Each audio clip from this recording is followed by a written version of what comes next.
Hey everybody, I just wanted to start by saying thank you for the opportunity from PCI and putting on this event, CTT, for all of us. I just want to thank all of you for attending our talk today, and a quick thank you to my coworkers and everyone that helped in this project. Today we'll be talking, like Gary said, about sustainable heat-activated coatings for PVC substrates. And while we originally started with PVC as our main focus, we branched out and expanded our substrate list from PVC. So while I will be talking about PVC, I will also be talking about a wide variety of substrates other than that. And also, in terms of assembly, this is something where we're trying to bring value to this coating. Again, like we've been talking about bringing value through having multifunctional coatings. So this is a way to bring value to this coating on different substrates. And so today we'll be talking specifically about a developmental polyol family, starting with what we originally started with, the PET-free version of this polyol, which was originally made for a reactive hot melt, where performance was the underlying factor for bringing it to a customer. That was the one thing that they needed for their application.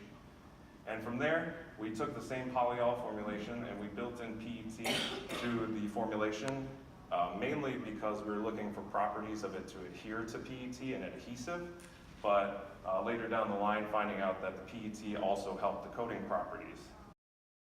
First, I'm going to talk about this as an adhesive, and again, this is the assembly part of the coating, so where we're trying to build in this value is by bringing adhesive to a coating.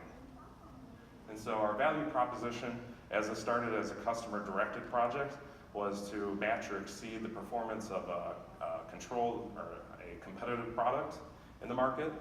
They wanted it to be a polyurethane dispersion or a waterborne system.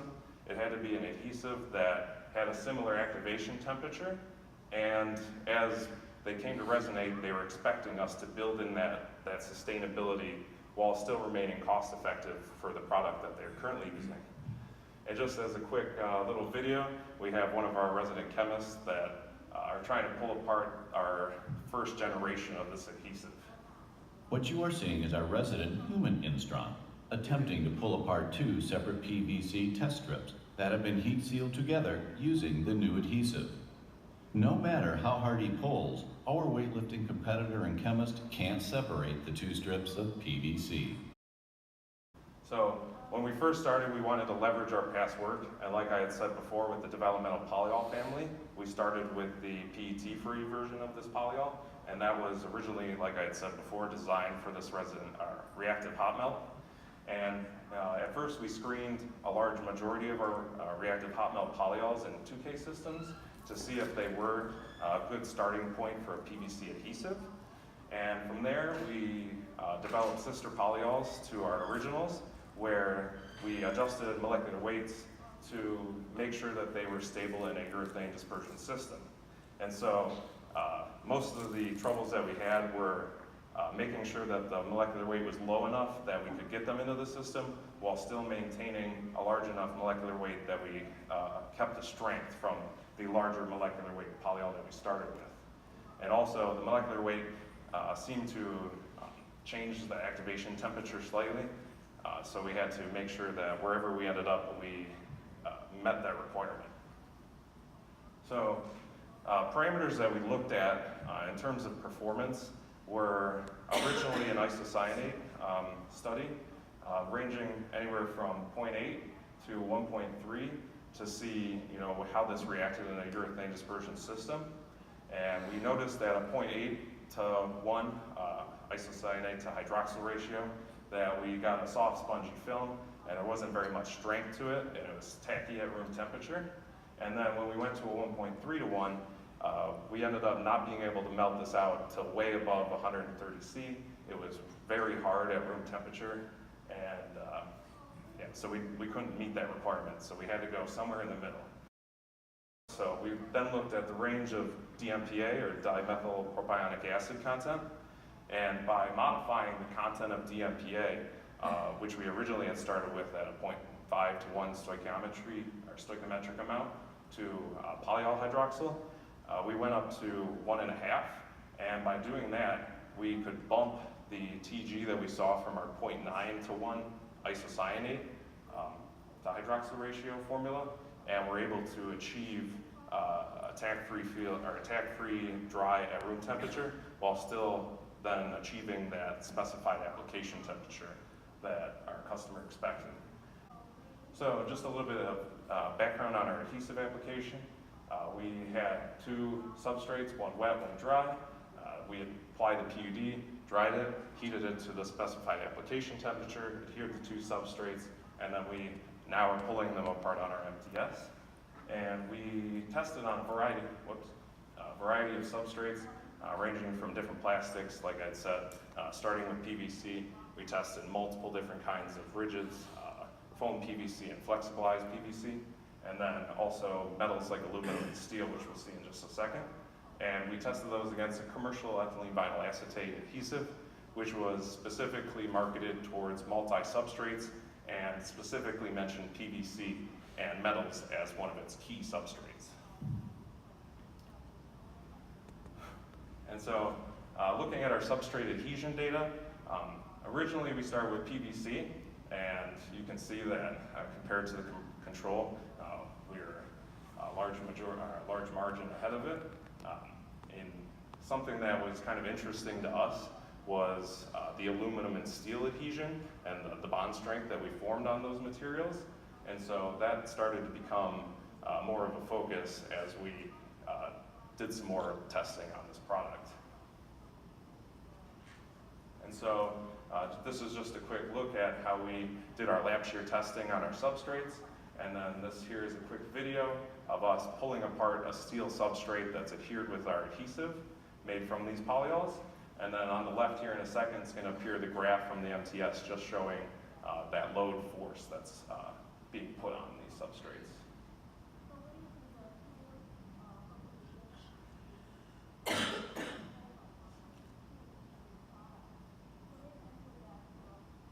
And so we ended up breaking the steel in this case. And that steel broke at about 8,500 newtons. And just a quick look at how it looks afterwards. So we completely separated that. We didn't see any movement in our adhesive joint. So we were quite excited when we saw this and had to then look further at what we could do with this technology when you could apply it to a metal and it's stronger than the steel, but you might want to apply it as a coating ahead of time. So now we'd be looking at this as a coating, and so this formulation work will be just a little bit different. We again looked at only the mid PET containing polyol for all of this work, and we formulated it in a variety of systems, a PUD, which again was the adhesive PUD that we started with, a 2K PUD where we used the carbodiamide to cross-link the system as well as isocyanate. We did a 2K system with just the polyol by itself with an isocyanate, and then a 1K with a melamine system as well. And just looking at some of this data, as you would expect, the scratch resistance in green here, 8 being F pencil and 0 being a 6B, didn't have very good scratch resistance in the PUD, where maybe these cross-link systems did. But when you looked at gouge performance or having an abrasion rip down to the substrate, we actually saw great performance in the gouge in that PUD format, where we could put a lot of our strong force and pencil into it, and it takes a lot of hard substrate or hard surface to rip off that coating. And as you would expect in a cross-link system, you would see definitely higher hardness. So, just taking advantage of, that small loading of carbodiamide into our PUD 2K, which already had a low hydroxyl, you don't see as great of an increase in our hardness. But when you take those systems into a 2K or a melamine bake, we were almost tripling our hardness from where we had started with our PUD. And then again in MEK double rubs, we were seeing again that same kind of performance when you cross-link the system.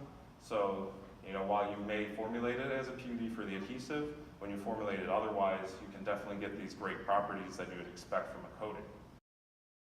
And then looking at spot testing, you can see that polyol 2K in the blue dots here actually performed very well on the spot testing. So it does have great chemical resistance. So Looking at the DMPA content that we had talked about before in the adhesive, where we use that to fine-tune our TG, we started looking in some of the literature and seeing that people were taking advantage of cross-linking in a DMPA to have a self-healing coating, and they attributed that to hydrogen bonding between the DMPA here.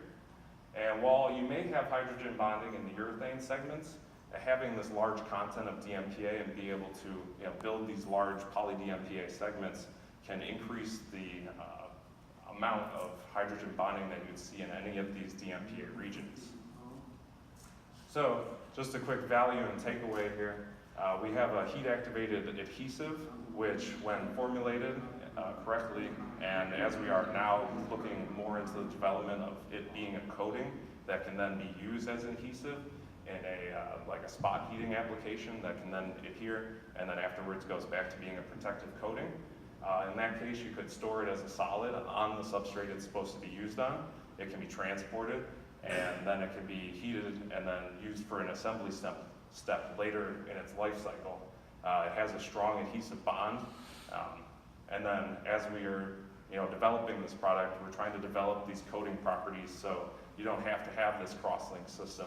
Instead, we're going to try and use this pseudo cross-linking hydrogen bonding in the DMPA segments to build some of that cross-link properties that you see in the other cross-link systems like the 2K or the metal.